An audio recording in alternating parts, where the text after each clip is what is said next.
ভগৱানে চিন্তা কৰিছে গুণন্ত মনত পাছে জগত আধাৰ গুচি নুগুচিল পৃথিৱীৰ মহাভাৰ যদিও জৰাসন্ধৰ 18 ঐক্যহীন সেনাকৈ 17 বাৰ নিধন কৰিলে যদিও কুৰুক্ষেত্ৰত 18 ঐক্যহীন সেনা নিধন কৰিলে যদিও বিভিন্ন ধৰণৰ আসুৰিক স্বভাৱৰ লোকসকলক নিধন কৰিলে তথাপিও তেওঁ ভাবিছে যে এতিয়াও আৰু বহু আছে পদে কৈছে গুচি নুগুচিল পৃথিৱীৰ মহাভাৰ যিহেতু যাদৱ বংশ ৰহিল আমাৰ স্বভাৱে শকত আৰু আমাৰ ভকত আক কোটি ইন্দ্ৰে কিবা কৰিবে শকত যাদৱ বংশ থাকি গ'ল আৰু এওঁলোক এক হৈছে কৃষ্ণত ভকত আৰু সেই কাৰণে কোটি ইন্দ্ৰেও তেওঁলোকক একো কৰিব নোৱাৰে অভয়ৰ স্থান হৈছে কৃষ্ণৰ চৰণ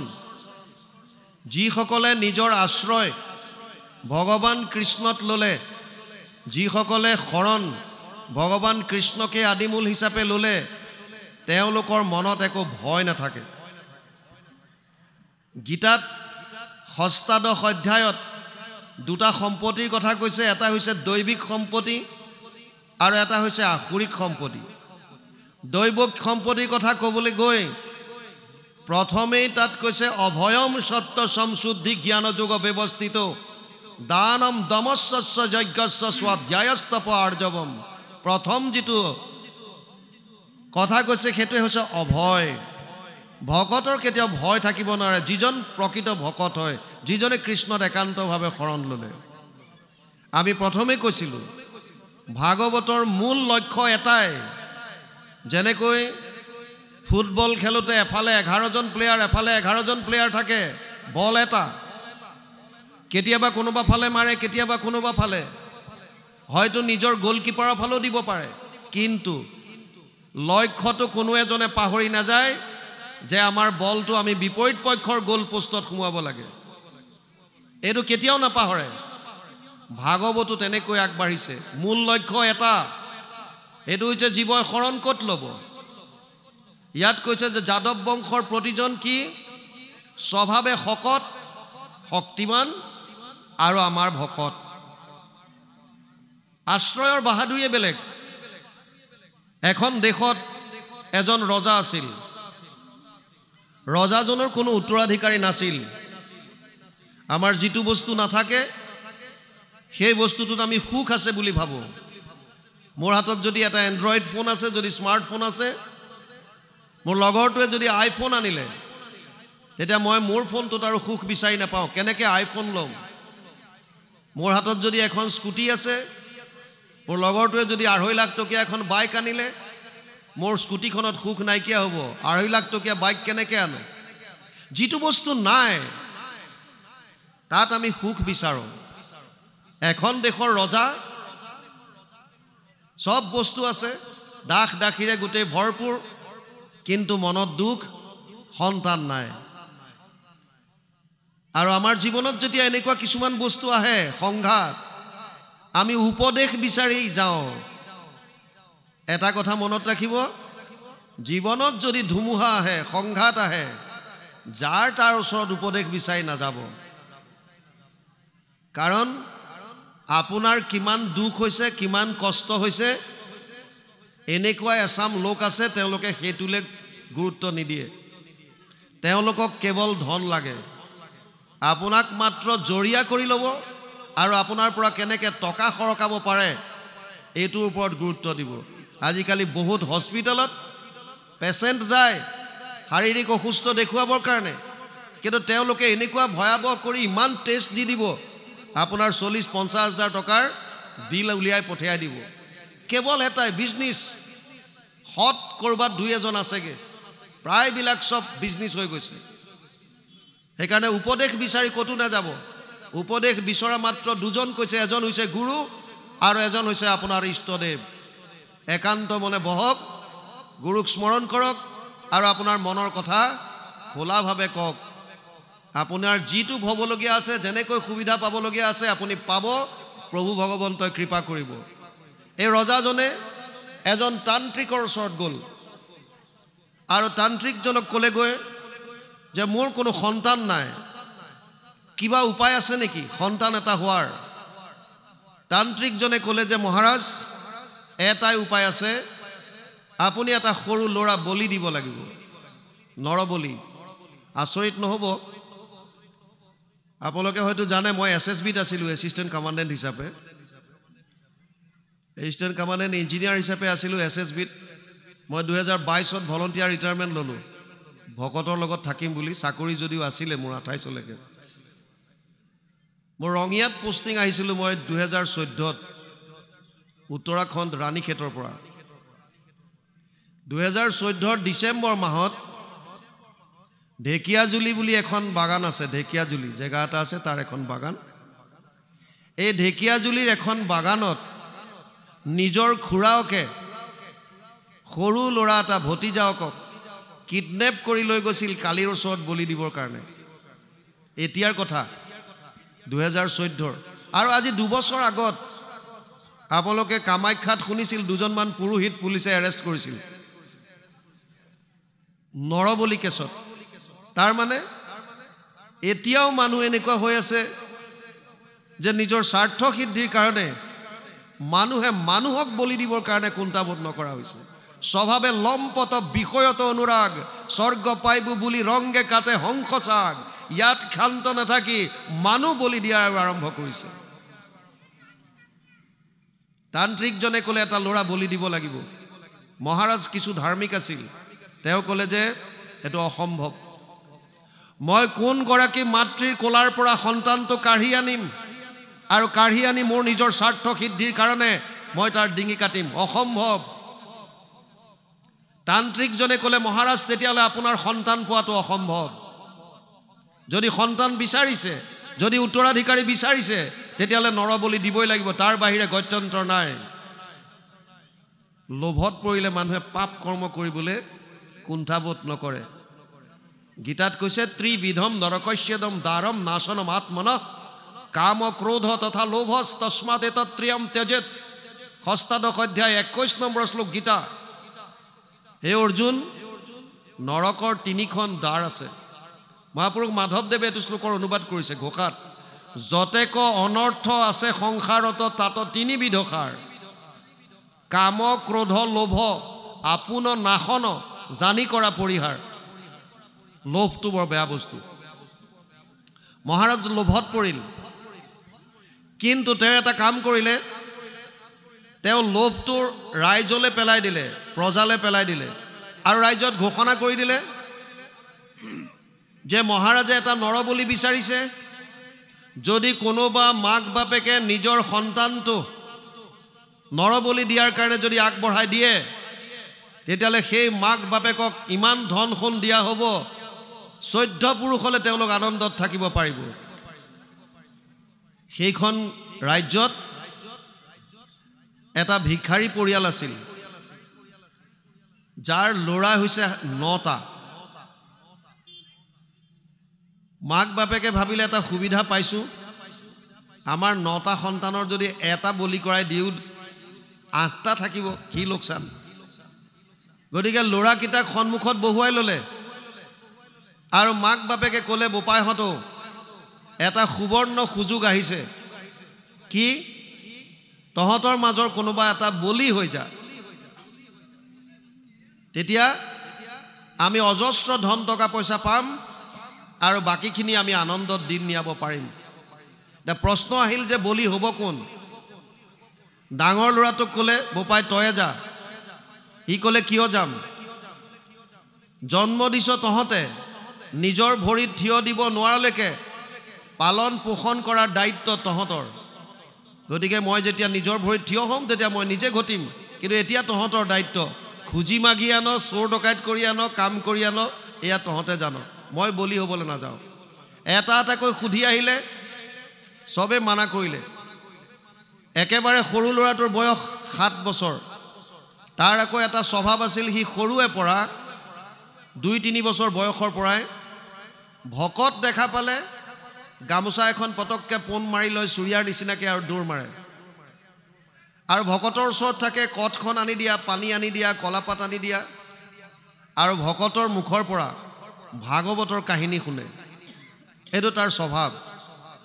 মাক বাপেকে সুবিধাটো ল'লে আৰু কণমানিটোক ক'লে যে বোপাই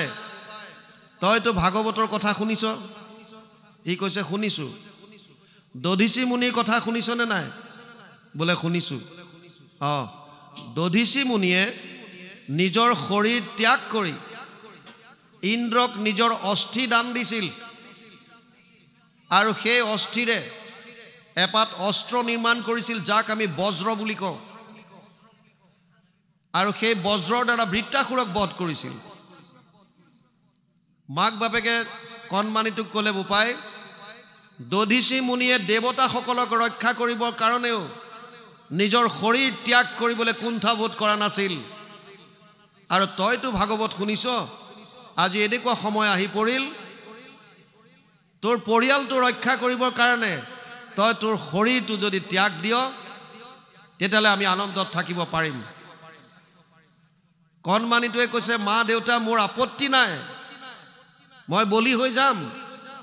শৰ্ত কিন্তু এটা আছে কি শৰ্ত মোক আজ্ঞা দিব লাগিব তহঁত দুটাই মোক আদেশ দে কিয় পিতৃ বাক্য পালি ৰামচন্দ্ৰই 14 বছৰ বনবাস কাটিছিল পিতৃ বাক্য পালি পৰশুৰামে মাতৃ ৰেণুকাৰ ডিঙি কাটি দিছিল গতিকে ময়ো পিতৃ মাতৃৰ বাক্য পালন কৰিবৰ কাৰণে মোৰ শৰীৰ ত্যাগ কৰি দিম আদেশটো দিয়া মাক বাপেকে তত্ত্ব বুজি নাপালে আৰু কণমানিটোক ক'লে বোপাই তোক আদেশ দিছো আজ্ঞা কৰিছো তই বলি হৈ যা সি খুব কান্দিছে কণমানি ল'ৰা আৰু ক'লে ৰজা ঘৰত খবৰ দিয়া তেতিয়াহ'লে ৰজাৰ ঘৰত খবৰ দিলে পিছদিনা কেইজনমান সেনা আহিল আৰু কণমানিটোক লৈ গৈছে লৈ যোৱাৰ সময়ত এই খবৰটো চাৰিওফালে সিঁচৰিত হৈ গ'ল বিয়পি পৰিল মিতিৰ কুটুম গাঁৱৰ মানুহ আহি জুম বান্ধি ধৰিলে সৈন্যকিজনে লৈ যোৱাৰ সময়ত কণমানিটোৱে চবৰ মুখলৈ চাইছে চকুলে চাইছে এটা আশাত কিজানি কোনোবাই কয় নেকি বোপাইটোক নিব নালাগে আমি গাঁও পাতি কিয় আছো আমিয়ে তহঁতৰ পৰিয়ালটো চাম কিন্তু কোনেও নামাতিলে কান্দি কান্দি ল'ৰাটো সেনাৰ লগত গুচি গ'ল মহাৰাজৰ ওচৰত থিয় কৰালে মহাৰাজে তান্ত্ৰিকজনক মতালে তান্ত্ৰিকজনে লগত লৈ আহিছে এজন কাটোৱাল আৰু লগত এখন প্ৰকাণ্ড তৰোৱাল মহাৰাজক ক'লে মহাৰাজ এখন নদীৰ পাৰলৈ যাব লাগিব নদীৰ পাৰলৈ গ'ল এটা মূৰ্তি সাজিলে বলিশাল এখন সন্মুখত ল'ৰাটোক মাহ হালধিৰে নোৱাই ধুৱাই দিলে এধাৰি মালা পিন্ধাই দিলে মই আশ্ৰয়ৰ কথা কৈ আছো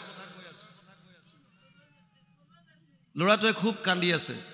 মহাৰাজৰ হৃদয় কঁপি উঠিছে মন্ত্ৰ উচ্চাৰিত হ'ল বলিশালত ডিঙি পাতিছে কাটোৱালে তৰোৱাল লৈ ৰেডি মহাৰাজে কৈছে 1 মিনিট বোপায়ো তোৰ অন্তিম ইচ্ছা কিবা আছে যদি ক ল'ৰাটোৱে কৈছে মহাৰাজ মোক আপুনি অন্তিম ইচ্ছা সুধিছে মোৰ বয়স কেৱল মাত্ৰ 7 বছৰ গোটেই জীৱনটো মোৰ সন্মুখত আৰু আপুনি মোক মোৰ ইচ্ছাৰ কথা সুধিছে মোৰ ইচ্ছা জানি আপুনি কি কৰিব আপোনাক লাগে সন্তান আৰু মোৰ মা দেউতাক লাগে ধন তাৰ মাজত মোৰ ইচ্ছাটো ক'ৰ পৰা আহিব বাদ দিয়ক আপুনি কাটিবলৈ আদেশ দিয়ক ক'লে নহয় নহয় সৰু সুৰা কিবা ইচ্ছা আছে যদি ক তোৰ কিবা খাবলৈ মন গৈছে কিবা লাগে সি ক'লে তেতিয়াহ'লে 10 মিনিট সময় দিয়ক মই অকণমান ঈশ্বৰৰ আৰাধনা কৰিম মহাৰাজে ক'লে ঠিক আছে কৰি লওক লগে লগে বালিত 4টা ঘৰ বনালে বালি ঘৰ প্ৰথম ঘৰটোৰ ওচৰত গৈ কিবা প্ৰাৰ্থনা গাব বিচাৰিছে কিন্তু পৰা নাই হুক হুকাই কান্দিছে ঘৰটো ভাঙি পেলালে দ্বিতীয় ঘৰটোৰ ওচৰত গ'ল তাতো কিবা গাব বিচাৰিছে কিন্তু পৰা নাই খুব কান্দিছে হেতু ভাঙিলে তৃতীয়টো ভাঙিলে চতুৰ্থটো বালি ঘৰৰ ওচৰত যেতিয়া ল'ৰাটো গৈছে আৰু তেতিয়া যেন তাৰ মুখলৈ কিবা এটা ৰূপান্তৰ কিবা এটা পৰিৱৰ্তন আহিছে হাঁহিৰ বিৰিঙনি এটা তাৰ মুখত ই চকু পানী মোহাৰি পেলালে আৰু তাৰ পৰা হাঁহি হাঁহি উঠি আহিল বলিশালত ডিঙি পাতি দিলে আৰু মহাৰাজক ক'লে মহাৰাজ আদেশ কৰক তান্ত্ৰিকজনে ভয় খাই গ'ল ই কিবা যাদু মন্ত্ৰ কৰিলে নেকি 4টা ঘৰ বনাই 3টা ভাঙি দিলে এটা থাকিল ইয়াক ঘাপ মাৰি দিলে মোৰ ডিঙিটো সৰি পৰিব নেকি আকৌ যাৰ যেনেকুৱা ভাৱ ই সুধিছে বোপাই এইবিলাক কি কৰিলা ই একো মতা নাই মহাৰাজে সুধিছে বোপাই কি কৰিলা ইয়া ই কৈছে মহাৰাজ এই চাৰিওটা মোৰ আশ্ৰয়ৰ স্থান মোৰ শৰণৰ স্থান মানে প্ৰথমটো আছিল মোৰ মা দেউতাৰ আশ্ৰয় মই সৰু এপা মোৰ জ্ঞান হোৱাৰ পৰা যেতিয়াই সন্মুখত বিপদ দেখো মই দৌৰ মাৰি গৈ মাৰ কোলাত উঠো দেউতাৰ কোলাত উঠো আৰু মা দেউতাৰ কোলা পোৱাৰ লগে লগে মই নিজকে সুৰক্ষিত বুলি ভাবিছিলোঁ পৃথিৱীৰ আটাইতকৈ যদি সুৰক্ষিত স্থান আছে মই ভাবিছিলোঁ মোৰ মা আৰু দেউতাৰ কোলা কণমানি ল'ৰাক জোকাই চাব কেতিয়াবা ল'ৰা ছোৱালীক মাকৰ কোলা পাই যোৱাৰ লগে লগে আপোনাক এনেকৈ দেখুৱাই দিব কিয় এতিয়া মোক কোনো একো কৰিব নোৱাৰে মই মাৰ কোলাত আছোঁ মই দেউতাৰ কোলাত আছোঁ ইমান বিশ্বাস আৰু যি মা দেউতাক মই ইমান বিশ্বাস কৰিছিলোঁ যাৰ কোলাত মই আশ্ৰয় লৈ আছিলোঁ সেই মা দেউতাই কেইটামান টকাৰ কাৰণে আজি মোক ত্যাগ কৰি দিলে বলি সজাই পঠাই দিলে গতিকে এইটো মোৰ কাৰণে আশ্ৰয়টো ভিত্তিহীন দ্বিতীয়টো কাৰ দ্বিতীয়টো মোৰ মিতিৰ কুটুম আৰু গাঁৱৰ মানুহ আমি গাঁও পাতি আছোঁ কিয় চাকৰি সংক্ৰান্তত ভাৰতৰ বিভিন্ন জেগাত মই ঘূৰি ফুৰোঁতে এনেকুৱা গাঁৱৰ খবৰ পাইছোঁ যিখন গাঁৱত কাৰোবাৰ ঘৰত যদি নিজৰ ল'ৰা বা ছোৱালীৰ যদি বিয়া হয় মাক বাপেকে এটা ফুটা কৰি খৰচ কৰিব নালাগে গাঁৱৰ মানুহে কণ্ট্ৰিবিউশ্যন দিয়ে পইচা উঠায় আৰু বিয়া পাতি দিয়ে আপুনি ভাৰতৰ বাহিৰৰ বাদ দিয়ক তেজপুৰৰ ওচৰত বালিপাৰা বুলি এখন গাঁও আছে বালিপাৰা জেগা এটা আছে তাত এখন বড়ো গাঁও আছে এই বড়ো গাঁওখনত এতিয়াও কাৰোবাৰ ঘৰত যদি কিবা ল'ৰা ছোৱালীৰ বিয়া হয় গাঁৱৰ মানুহে কণ্ট্ৰিবিউশ্যন দিয়ে দান বৰঙণি উঠাই বিয়াখন পাতি দিয়ে মাক বাপেকৰ কোনো টেনশ্যন নাই আমি গাঁও পাতি আছোঁ এঘৰত যদি বিপদ হ'লে আমি যদি সহায় কৰিবলৈ আগবাঢ়িয়ে নাহোঁ তে গাঁও পাতি থকাৰ লাভ কি কণমানিটোৱে কৈছে মোক যেতিয়া মানুহবিলাকে জুম বান্ধি চাবলৈ আহিছিল মই সকলোৰে চকুলে চাইছিলোঁ মুখলৈ চাইছিলোঁ কিজানি কোনোবাই কয় নেকি এই বোপাইটোক নিব নালাগে কিন্তু কোনেও নকলে গতিকে এইটো আশ্ৰয় মোৰ কাৰণে ভিত্তিহীন ভাঙি দিলোঁ মহাৰাজে ক'লে তৃতীয়টো মোৰ ভাগ্য মানে প্ৰাৰব্ধ আমি ভোগ কৰিবলৈ যিটো লৈ আহোঁ এইটো প্ৰাৰব্ধ বুলি কয় তাকে ভাগ্য বুলি কোৱা হয় আমি 9টা ল'ৰা 8টাৰ ভাগ্য ভাল সিহঁত সাৰি গ'ল আৰু মই আটাইতকৈ সৰু অথচ মোৰে ভাগ্য বেয়া গতিকে ভাগ্যক ধিয়াই থাকিও লাভ নাই সেইটো ভাঙিলোঁ মহাৰাজে ক'লে কিন্তু তুমি চতুৰ্থটো আশ্ৰয় তোমাৰ কোন এইটো তুমি নাভাঙিলা কণমানিটোৱে কৈছে মহাৰাজ এইটোৱে মোৰ অন্তিম আৰু চূড়ান্ত আশ্ৰয় আছিল ভগৱান কৃষ্ণৰ চৰণ যেতিয়াই মই ভগৱান কৃষ্ণৰ চৰণত সেৱা ল'লোঁ আৰু ক'লোঁ হে প্ৰভু দেৰিকে হ'লেও মই তোমাৰ চৰণত আহিলোঁ মোৰ এই শৰীৰ মই তোমাৰ চৰণত অৰ্পণ কৰিলোঁ প্ৰভু তোমাৰ যি ইচ্ছা তুমি তেনেকৈ কৰা ভগৱানে যেন হৃদয়ৰ পৰাই মোক ক'লে বোপাই কিয় চিন্তা কৰিছোঁ তইতো শৰীৰ নহয় তই আত্মা আৰু আত্মাৰ মৃত্যু নাই ঘাপ মাৰি দিলে তোৰ শৰীৰটো নষ্ট হ'ব তোক কাটিব নোৱাৰে নয়নম চিন্দন্তি শস্ত্ৰাণি নয়নম দহতি পাবক না চৈনম ক্লেদয়ম তপনা শোষয়তি মারুত অচেদ্যয়ম অদাহ্যয়ম অক্লেদ্য ও স্বৈচ্ছ এবচ নিত্য সর্বগত স্থানুর অচলয়ম সনাতন গীতা 2য় অধ্যায় 23 আৰু 24 নম্বৰ শ্লোক অৰ্জুনক কৈছে হে অৰ্জুন আত্মাক অস্ত্ৰ শস্ত্ৰই কাটিব নোৱাৰে নৈনম চিন্দন্তি শস্ত্ৰাণি জুয়ে পুৰিব নোৱাৰে নৈনম দহতি পাবক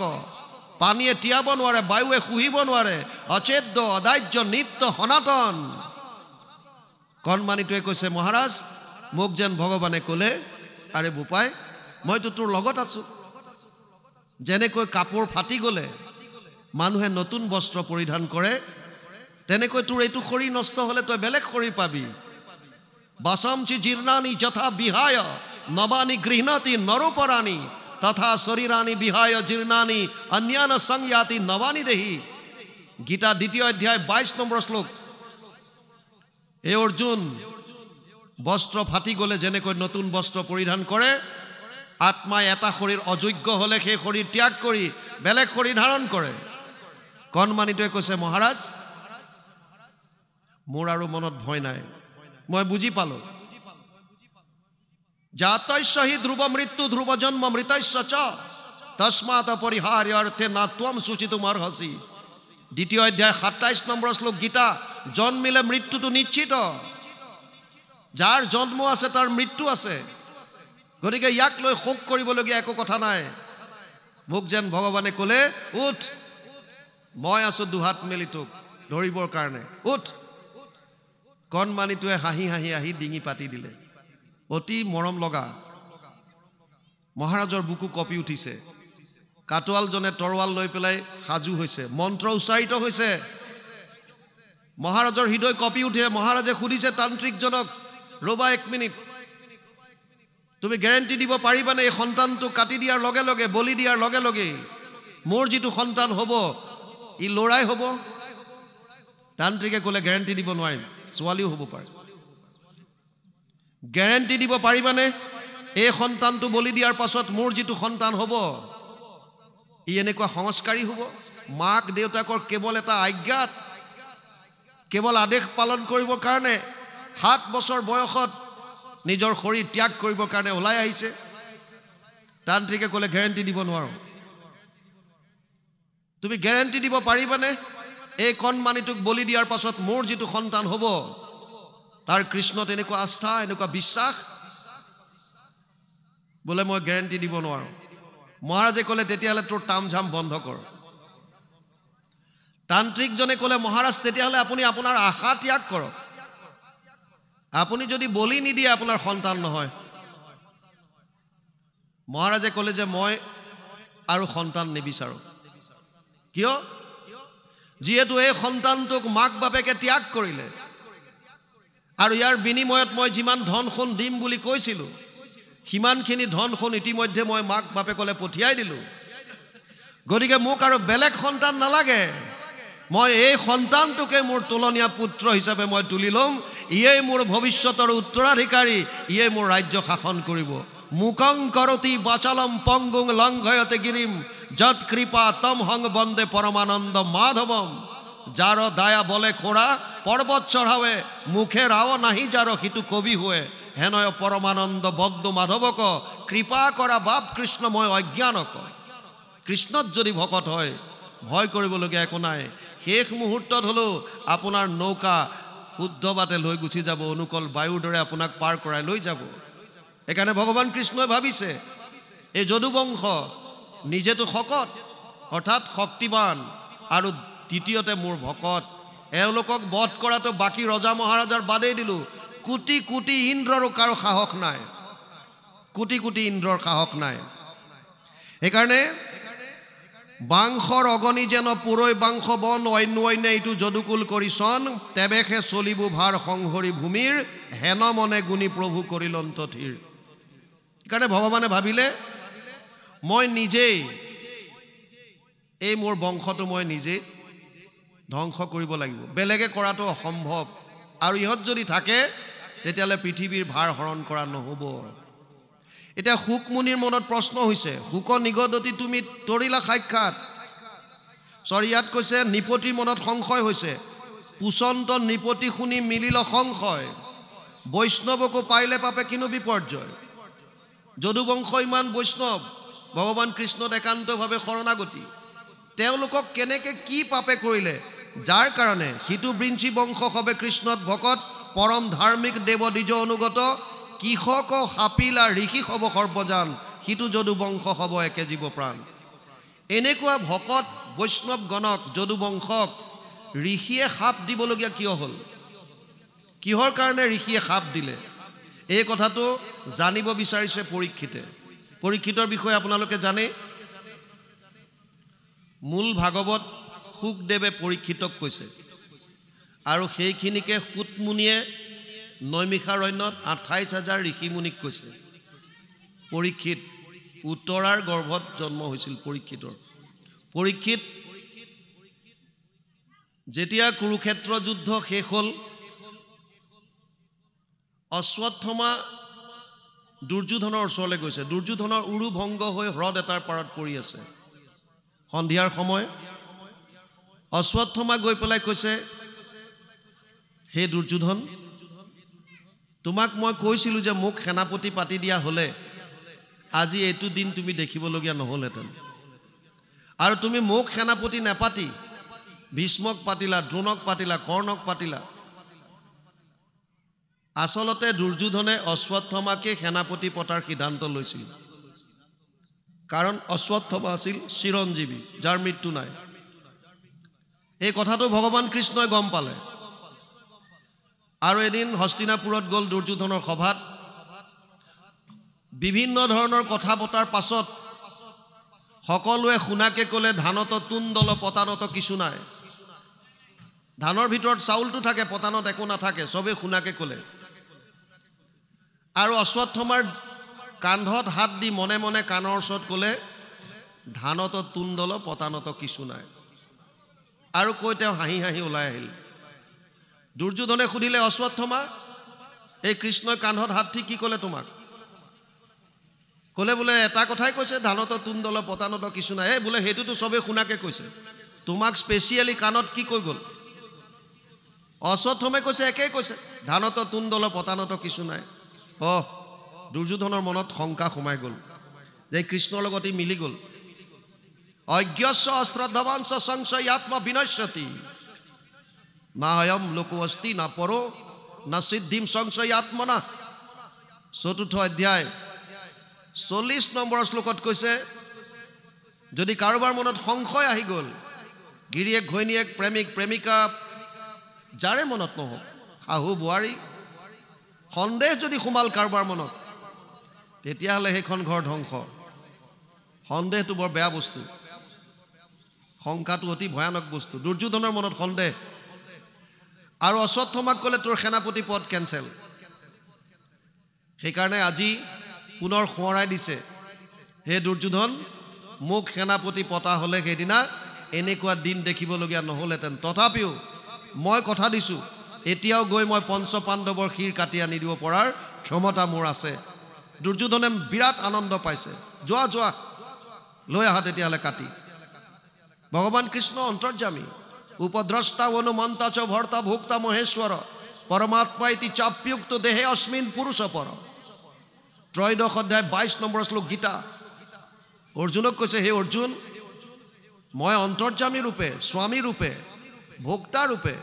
সমস্ত জীৱৰ শৰীৰত বিৰাজমান হৈ আছোঁ ভগৱানে চব জানে আৰু তেওঁ পঞ্চ পাণ্ডৱক সান্ধ্য ভ্ৰমণৰ কাৰণে বেলেগ ফালে লৈ গ'ল তেওঁলোকৰ শিবিৰত পিতেককেইটাক শুৱাই থ'লে অশ্বত্থামা ৰাতিৰ আন্ধাৰত আহি এই পঞ্চ পাণ্ডৱৰ ৫টা পিতেকৰ ডিঙি কাটি পেলাই শিৰকেইটা লৈ গ'ল আৰু দুৰ্যোধনৰ ওচৰত ক'লেগৈ যে মই পঞ্চ পাণ্ডৱৰ শিৰ লৈ আহিছোঁ চোৱা দুৰ্যোধনে কৈছে ভীমৰ শিৰটো দিয়া মোক ভীমৰ যিটো মোৰ কিয় কাৰণ ভীমৰ প্ৰতি আটাইতকৈ ক্ৰোধ কেনেকৈ চিনি পাব ভীমৰ শিৰটো চবতকৈ ডাঙৰ বডিৰ শৰীৰৰ গঠনটো অতি মস্ত আৰু পিতেকো তেনেকুৱাই যেতিয়া মূৰটো দিলে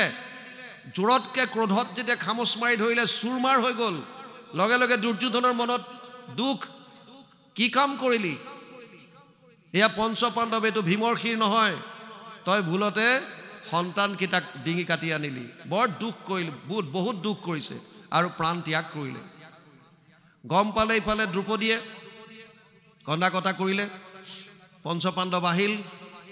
অৰ্জুনে প্ৰতিজ্ঞা কৰিলে অশ্বত্থামাক গৈ ধৰি আনিলে অশ্বত্থামাৰ শিৰ মুণ্ডন কৰি প্ৰায়শ্চিত্ত হৈছে মুণ্ডন প্ৰাণান্তিক কোনোবা এজন মানুহক মৃত্যুৰ সমান দণ্ড দিবলগীয়া হ'লে যদি মৃত্যুৰ ছেকেণ্ড কিবা অপশ্যন আছে তেতিয়াহ'লে সেইটো হৈছে মুণ্ডন অৰ্জুনে প্ৰতিজ্ঞা কৰিছিল তাৰ শিৰ কাটিম বুলি কিন্তু দ্ৰৌপদীয়ে যেতিয়া কথা দিলে মুঞ্চতি বুলি যে এৰি দিয়া কাৰণ একটো হৈছে দ্ৰোণাচাৰ্য গুৰুৰ সন্তান গৌতমীয়ে মনত বহুত দুখ পাব আৰু সেইকাৰণে অৰ্জুনৰ প্ৰতিজ্ঞা ৰাখিব নোৱাৰিলে ভগৱানে ক'লে এনেকুৱা এটা কাম কৰা যাতে তোমাৰ প্ৰতিজ্ঞাও থাকে আৰু দ্ৰৌপদীৰো কথা ৰয় আৰু সেইকাৰণে মুণ্ডন কৰি এৰি দিয়ে অশ্বত্থামা গৈ ব্ৰহ্মাস্ত্ৰ প্ৰহাৰ কৰে ৫ পাণ্ডৱৰ কাৰণে ৫ পাত আৰু উত্তৰাৰ গৰ্ভত অভিমন্যুৰ পত্নী উত্তৰাৰ গৰ্ভত যিটো সন্তান আছিল সেই সময়ত এই সন্তানটো ধ্বংস কৰিবৰ কাৰণে এপাত ব্ৰহ্মাস্ত্ৰ প্ৰহাৰ কৰে। উত্তৰাই কাৰো কথা চিন্তা নকৰি সেই সময়ত কেৱল কৃষ্ণৰ ওচৰলৈ দৌৰিছে। পাহি পাহি মহাযোগী নাম দেৱ দেৱ জগৎপতি নান্যম ত্বদ অভয়ম পশ্যে যত্ৰ মৃত্যুৰ পৰস্পৰম। 1:8-9 প্ৰথম স্কন্ধ 8ম অধ্যায় 9 নম্বৰ শ্লোক ভাগৱত। হে প্ৰভু মোক ৰক্ষা কৰা, মই তোমাৰ দৰে অভয় দিব পৰা এই সংসাৰত আৰু কোনো দেখা নাই। কি হৈছে? অভিদ্ৰৱতী মময়স লোহাস্তপ্ত আয়স বিভু কামম দহতি মমনাথ মামে গৰ্ভ নিপাত্যতম। হে ভগৱান, কিবা এপাত গৰম লোহাৰ দৰে বস্তু এটাই মোৰ ফালে খেদি আহিছে। লাগিলে মোৰ প্ৰাণ লৈ লোৱা, কিন্তু মোৰ গৰ্ভটো ৰক্ষা কৰা। আৰু ভগৱান কৃষ্ণই অংগুষ্ঠ সমান ৰূপ ধাৰণ কৰি উত্তৰাৰ গৰ্ভত প্ৰৱেশ হ'ল। অমৃত দৃষ্টিৰ দ্বাৰা এই সন্তানটো জীয়াই তুলিলে আৰু গদাৰে কোবাই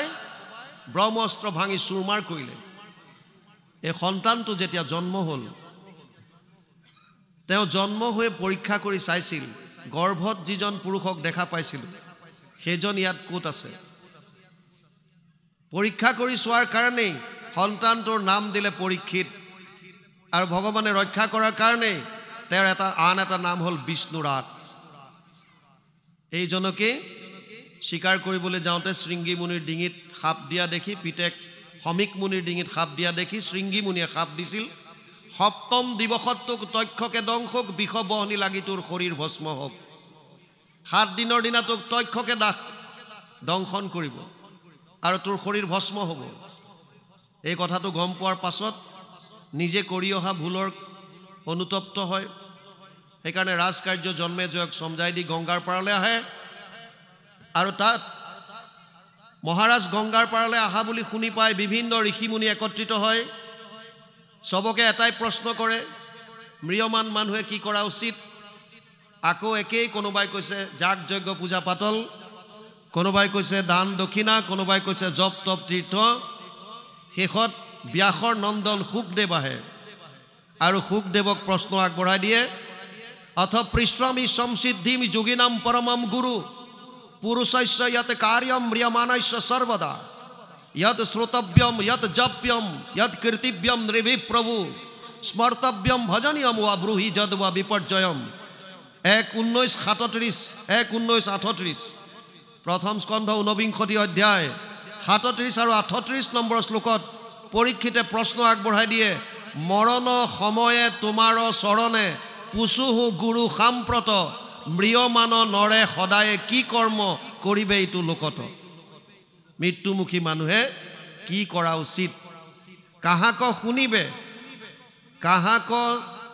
জপিবে, কাহাক স্মৰিবে নৰে, ভজনৰ যোগ্য কোননো দেৱতা কহিও মত সত্তৰে। শ্ৰৱণ কীৰ্তন কৰিবাৰ যোগ্য নুহি যত যত কথা, তুমি সে পৰম গুৰু মুনিবৰ আমাতকৈ সৰ্বথা। কাৰ কথা শ্ৰৱণ কৰিব, কাৰ কীৰ্তন কৰিব, কাৰ স্মৰণ কৰিব, ভজনৰ যোগ্য কোন, শ্ৰৱণ কীৰ্তন কৰিব নলগীয়া কি কি আছে, এই প্ৰশ্নটো আগবঢ়াই দিয়ে। আৰু তাৰ উত্তৰত শুকদেৱে ভাগৱত কয়। আৰু ইয়াত সেইকাৰণে এতিয়া শুকে কৈছে, শুক নিগদতি তুমি তৰিলা সাক্ষাৎ। হে পৰীক্ষিত, তুমি সাক্ষাতে তৰি গলা। কিয়? কৰিলা একান্তমতি কৃষ্ণৰ কথাত। তোমাৰ মন কেৱল কৃষ্ণত একান্তভাৱে দিলা। আমি প্ৰথমেই কৈছিলোঁ শ্ৰৱণটো বহুতে কৰে, কিন্তু সকলোৰে হৃদয়ংগম কৰিব নোৱাৰে, কাৰণ মতিটো বেলেগত থাকে, মনটো বেলেগত। যেতিয়ালৈকে মনটো বাহিৰত ঘূৰি ফুৰিব, আপুনি কিমান শুনিছে এইটো ডাঙৰ কথা নহয়। যিকণ সময় শুনিছে যদি শ্ৰদ্ধা সহকাৰে একান্ত মনে যদি শুনে, তাৰ পৰা বহুত লাভ পাব। বাহিৰত ভাগৱতৰ য'ত কথা হয়,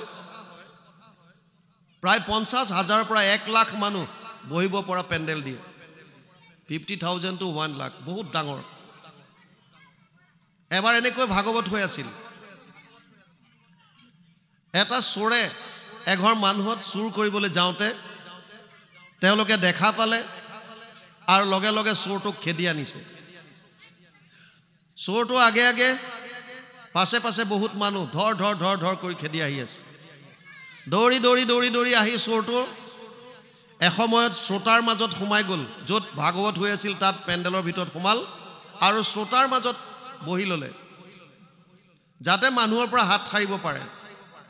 ভাগৱতৰ বিষয়ে একো নাজানে একান্ত মনে শুনি আছে এক্টিং কৰিছে মাত্ৰ কি কৈছে ব্যাখ্যাকাৰে সেই সময়ত ব্যাখ্যাকাৰজনে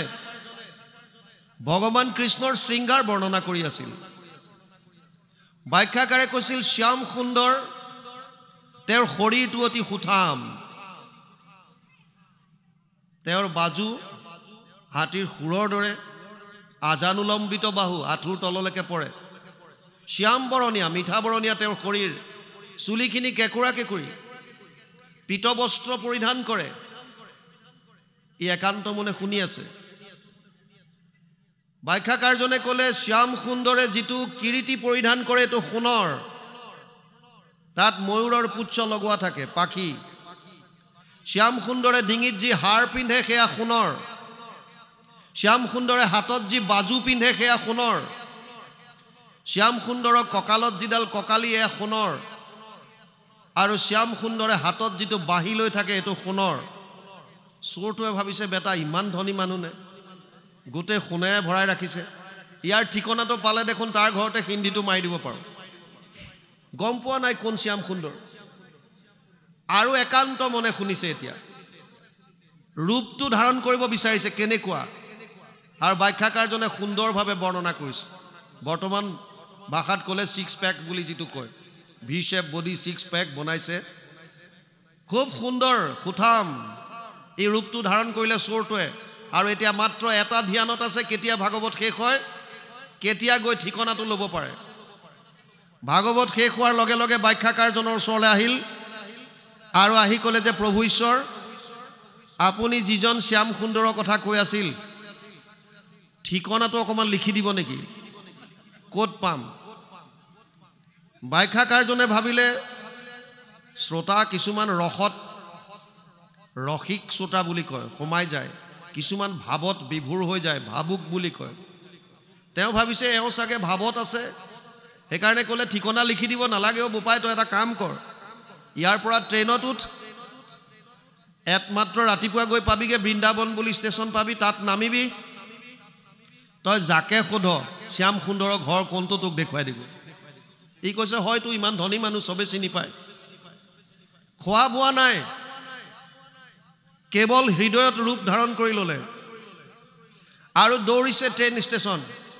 ৰেল ষ্টেচনত গৈ পেলাই ট্ৰেইন ধৰিলে ৰাতভৰ জাৰ্ণি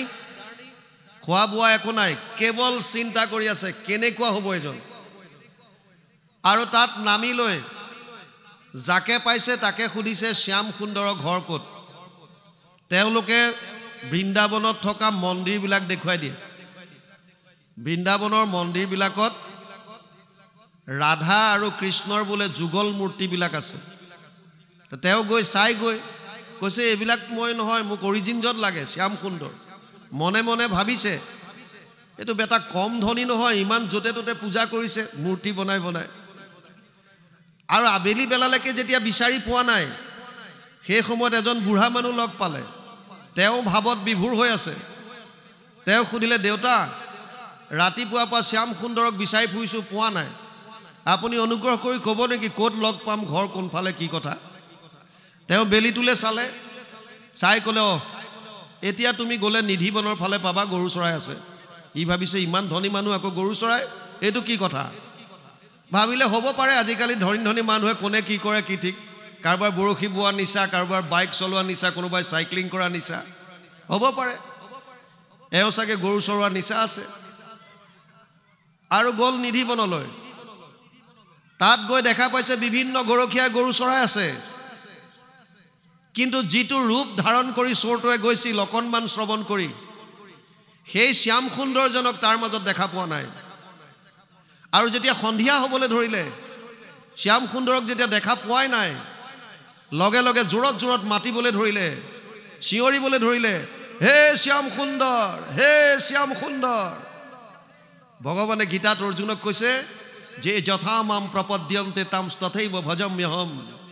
4 অধ্যায় 11 নম্বৰ শ্লোক গীতা এই অৰ্জুন মোক যোনে যেনেকৈ বিচাৰে মই তাক তেনেকৈ দৰ্শন দিওঁ আৰু লগে লগে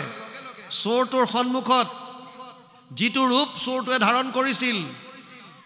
সুঠাম বডি মিঠা বৰণীয়া কেকৰা কেকৰি চুলি সোণৰ কিৰীটি ডিঙিত সোণৰ হাৰ হাতত সোণৰ বাজু কঁকালত কঁকালি পীতবস্ত্ৰ পৰিধান আৰু সোণৰ বাংশী চোৰটোৰ সন্মুখত থিয় হৈ গ'ল যেতিয়াই ভগৱানৰ দৰ্শন পালে লগে লগে চোৰৰ সূৰ্যবৃত্তি নাইকিয়া হৈ গ'ল হৃদয়ত ভক্তি বস্তু জাগ্ৰত হ'ল আৰু জ্ঞান পাই গ'ল আপুনি অন্ধকাৰ কোঠালি এটাত সোমাই যেতিয়া লাইটৰ সুইচটো অন কৰে তেতিয়া তাত আৰু আন্ধাৰ নাথাকে পোহৰ হৈ যায় ইয়াৰ অন্তৰখন পোহৰময় হৈ গ'ল জ্ঞান গম পাই গ'ল কোন এজন আচলতে আৰু হুক হুকাই কান্দিছে ভগৱানে কৈছে তই মোক ইমানকৈ কিয় বিচাৰিছিলি কি লাগে তোক বোলে প্ৰভু ক্ষমা কৰিব মই বুজি পোৱা নাছিলোঁ আপুনি কোন মই জনাই নাছিলোঁ নাই নাই নাই নাই তই মোক এনেৰে বিচৰা নাই তোৰ কাৰণ আছে তোক এইবিলাক দৰকাৰ বোলে সব খুলিলে হাতৰ কাণৰ যিমান আছিল আৰু কাপোৰত বান্ধি পেলাই টোপলা এটা কৰি দি দিলে হে ল তই এইটো কাৰণে তাৰ পৰা বিচাৰি আহিছ মোক বোলে নহয় প্ৰভু সেয়া আছিল অজ্ঞানতাত মই আহিছিলোঁ কিন্তু এতিয়া মই গম পালোঁ গতিকে মোক এইবিলাক একো নালাগে পৃথিৱীত এনেকুৱা এজন দ্বিতীয় ব্যক্তি নাই যাৰ শৰীৰত আপোনাৰ এই অলংকাৰে শোভা পাব হে প্ৰভু মোক এই অলংকাৰ নালাগে ভগৱানে ক'লে কিন্তু মোৰ দৰ্শন অথলে নাযায় তই কিবা এটা বৰ ল সি ক'লে প্ৰভু বৰ যদি দিবই বিচাৰিছে এটা বৰ দিয়ক কি যেতিয়াই মোৰ দৰ্শনৰ আকাংক্ষা মনত জাগ্ৰত হয় মই যাতে এই ৰূপত দেখা পাওঁ ভগৱানে কৈছে তথাস্তু অন্তৰ্ধান হৈ গ'ল লগে লগে চোৰটো তাৰ পৰা আকৌ দৌৰিছে খোৱা বোৱা একো নাই আৰু পুনৰ ট্ৰেইনত উঠি পেলাই আহিছে ক'লৈ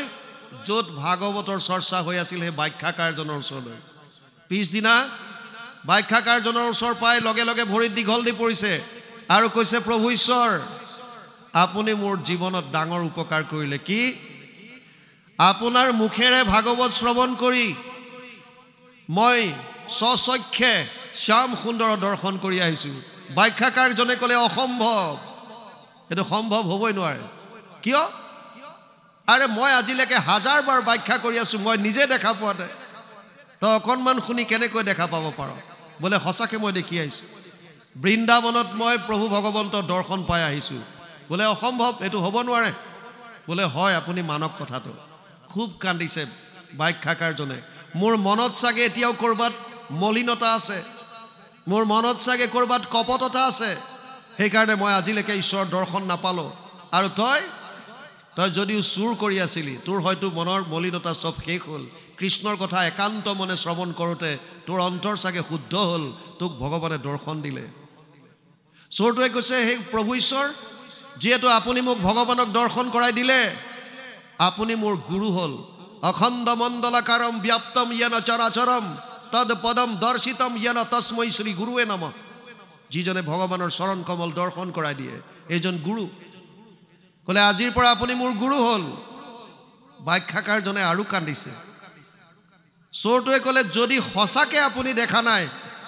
তেতিয়াহ'লে মই আপোনাক দৰ্শন কৰাম আৰু লগে লগে প্ৰাৰ্থনা কৰিলে হে প্ৰভু মোক কথা দিছিল মই যেতিয়াই দৰ্শন কৰিব বিচাৰোঁ মোক দৰ্শন দিব আৰু লগে লগে প্ৰভু ভগৱন্তই একেই ৰূপ ধাৰণ কৰি হাতত সোণৰ বাঁহী লৈ সন্মুখত থিয় হৈ গ'ল চোৰটোৱে ব্যাখ্যাকাৰক কৈছে প্ৰভু ঈশ্বৰ চাওক আপোনাৰ সন্মুখত আপুনি যিটো ৰূপ বৰ্ণনা কৰিছিল এই ৰূপত ভগৱান কৃষ্ণ থিয় হৈ আছে ব্যাখ্যাকাৰজনে কৈছে ক'তা মইতো দেখা নাই আমি দেখা নাপাওঁ যেতিয়ালৈকে মলিনতা থাকে যেতিয়ালৈকে কপটতা থাকিব ঈৰ্ষা দ্বেষ কাম ক্ৰোধ লোভ মোহ হৃদয়ত যিমানবিলাক বেয়া বস্তু যেতিয়ালৈকে থাকে হৃদয়তে থকা ঈশ্বৰক আমি দেখা নাপাওঁ চোৰটোৱে প্ৰভু ভগৱন্তক ক'লে প্ৰভু কৃপা কৰক এজন মোৰ গুৰু যাৰ কৃপাত আপোনাৰ দৰ্শন সম্ভৱ হ'ল কৃপা কৰক প্ৰভু ভগৱানে ক'লে তুমি হাতত স্পৰ্শ কৰা বৰ তাত্ত্বিক কথা এটা বুজি লওক আমাৰ শৰীৰৰ 3টা বস্তুৰ দ্বাৰা এনাৰ্জি বাহিৰ হয় শক্তিবিলাক এক হৈছে চকুৰ পৰা এক হৈছে হাতৰ তলুৱাৰ পৰা আৰু এটা হৈছে ভৰিৰ পৰা চকুৰ পৰা গান্ধাৰী কাহিনীৰ পৰা আপোনালোকে বুজি পৰে দুৰ্যোধনক কৈছিল মাকে তই উলংগ হৈ গংগাত স্নান কৰি মোৰ ওচৰলৈ আহিবি মই তোৰ উলংগ শৰীৰটো মোৰ কাপোৰখন খুলি পেলাই দৃষ্টি নিক্ষেপ কৰিম আৰু মোৰ দৃষ্টি তোৰ শৰীৰত পৰাৰ লগে লগে সৰ্ব শৰীৰ বজ্ৰময় হৈ যাব তেতিয়া তোক ভীমে একো কৰিব নোৱাৰে আহিছিল নদীত স্নান কৰি উলংগ হৈ আহিছিল বাটত ভগৱান কৃষ্ণই পাই গ'ল আৰু ক'লে আৰে দুৰ্যোধন কি দেখিছো এয়া বোলে মাতৃৰ আদেশ হলো তুমি এনেকৈ যাবানে উলংগ হৈ বোলে নহয় মায়ে আদেশ কৰিছে মাকৰ দৃষ্টিত সন্তানটো সদায় সৰু কিন্তু তুমিতো বুজিব লাগে তুমি যুৱৰাজ অকণমান কিবা এটা কৰা আৰু তেতিয়া উৰুৰ পৰ্চন পাতেৰে ঢাকি গ'ল গান্ধাৰীয়ে যেতিয়া কাপোৰ খুলি পেলাই দৃষ্টি নিক্ষেপ কৰিলে দুৰ্যোধনৰ সৰ্ব শৰীৰ বজ্ৰময় হৈ গ'ল কিন্তু এই উৰুৰ পৰ্চনটো থাকি গ'ল যাৰ কাৰণে ভীমে গদাৰে উৰু ভংগ কৰিব পাৰিছিল চকুৰ দ্বাৰা আমাৰ এনাৰ্জি বাহিৰ হয় এটা হৈছে হাতৰ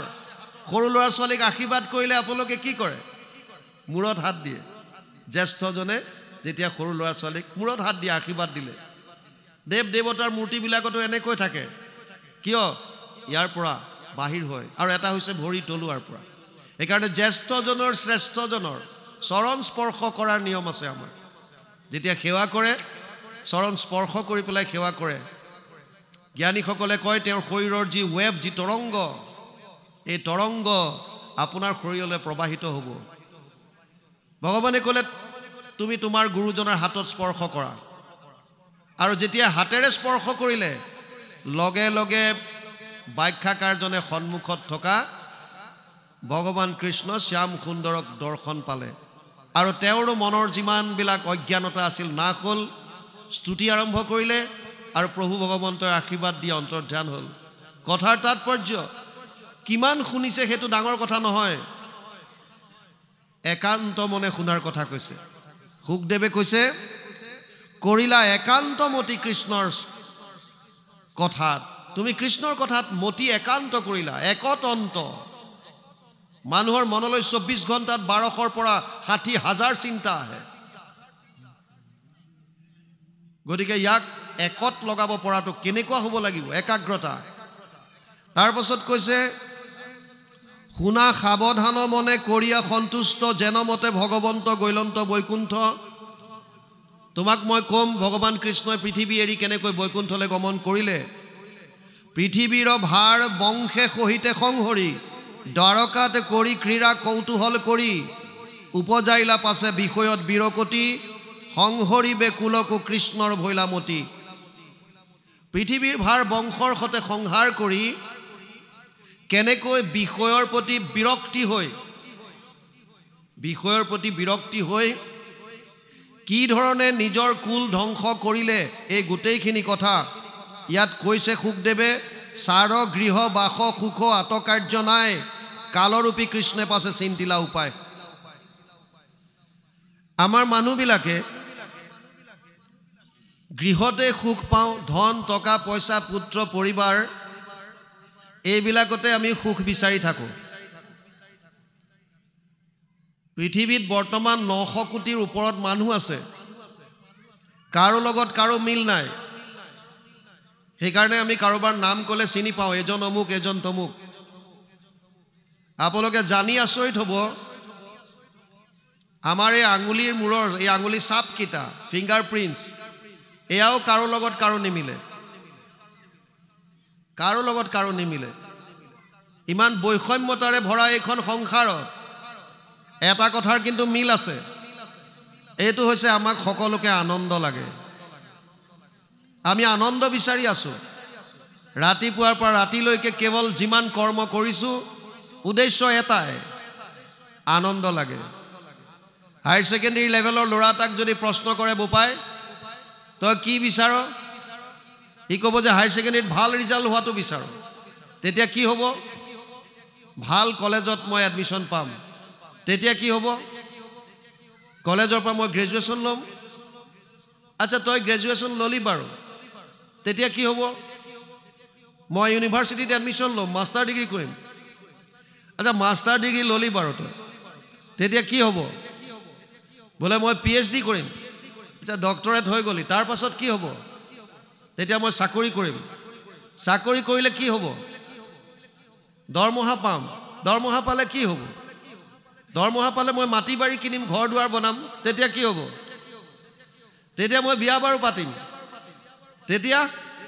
বিয়া বাৰু পাতিলে মোৰ সতি সন্তান হ'ব। তেতিয়া কি লাভ হ'ব? কি কৰিবি তেতিয়া? সতি সন্তান চব হ'ল, ঘৰ দুৱাৰ হ'ল, বিচৰা ধৰণে গাড়ী ঘোঁৰা চব ললি, কি কৰিবি তেতিয়া? বোলে তেতিয়া কি কৰিম আৰু? একেলগে থাকিম আৰু সুখে শান্তিৰে। তাৰ মানে এই গোটেই প্ৰক্ৰিয়াটো পঢ়া শুনাৰ পৰা বুলি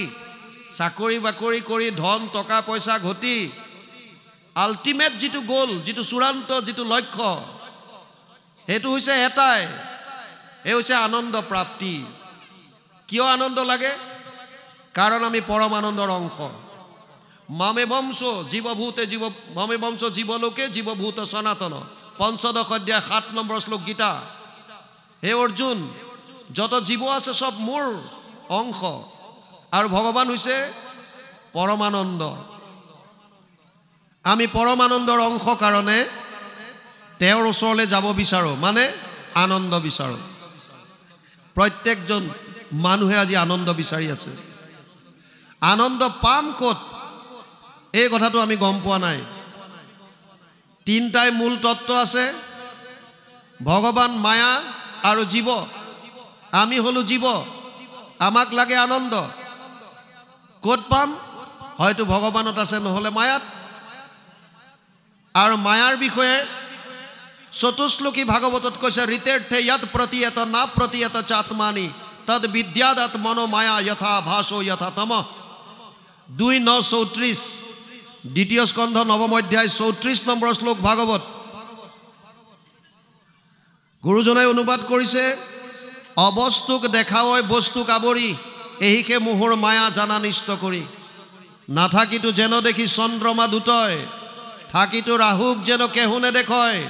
সেই মতে মায়া আৰ কৰি ঈশ্বৰক, আশাৰ বিষয় সদা দেখায় জীৱক। মায়া অবস্তুক বস্তু কৰি দেখুৱায়। মোৰ পোষ্টিং আছিল জেচলমেৰত, ৰাজস্থানৰ মৰুভূমি। ৯৫ পৰা ২০০১লৈ আমি আছিলোঁ জেচলমেৰত, যি কেৱল বালি আৰু বালি। গৰম দিনত ৫২ ডিগ্ৰী চেলচিয়াছলৈকে গৰম হয়। ইয়াত যেতিয়া ৰ'দ পৰি থাকে, অতিপাত ৰ'দ হয়, বালিত যেতিয়া দূৰলৈ আমি চাওঁ, তেতিয়া এনেকুৱা লাগে যেন ক'ৰবাত সেই দূৰত যেন পানী আছে, হ্ৰদৰ নিচিনা দেখা পাওঁ। আগবাঢ়ি গৈ থাকিলে পানীখিনি গৈ থাকিব। আলকতৰা দিয়া ৰাস্তাত গৰম দিনত অতিপাত ৰ'দত আপোনালোকে ৰাস্তাটো একেই দেখিব, পানীৰ দৰে আভাস, কিন্তু আচলতে পানী নহয়, যাক মৰীচিকা বুলি কয়, মৃগতৃষ্ণা বুলি কয়। মায়াটো তেনেকুৱা, যিটো নাই তাত আমাক আছে বুলি আমাৰ জ্ঞান উপজায়, আৰু আমি তাৰ পাছত দৌৰি ফুৰোঁ। ধন টকা পইচা পুত্ৰ পৰিবাৰ, এই সকলোবিলাক মায়া। সেইকাৰণে ইয়াত কৈছে, চাৰ গৃহ বাস সুখ আটক কাৰ্য নাই, কালৰূপী কৃষ্ণে পাছে চিন্তিলা উপায়। কেনেকৈ নষ্ট কৰিব এতিয়া যদুবংশক, এই কথা চিন্তা কৰিলে দ্বাৰকাৰ কাছে আছে তীৰ্থ পিণ্ডাৰক, তাকে লাগি অনাইলন্ত ঋষি সমস্তক। দ্বাৰকাৰ ওচৰতে এখন তীৰ্থখান আছে, পিণ্ডাৰক, তালৈ তেওঁ অন্তৰ্যামী। গতিকে অন্তৰ্যামী ৰূপে বিভিন্ন ঠাইৰ ঋষি সমস্তক এই দ্বাৰকাৰ ওচৰৰ তীৰ্থক্ষেত্ৰত একত্ৰিত কৰিছে। কোন কোন আহিছে এতিয়া ইয়াত পাঠে ক'ব। কৃষ্ণ কাশ্যপ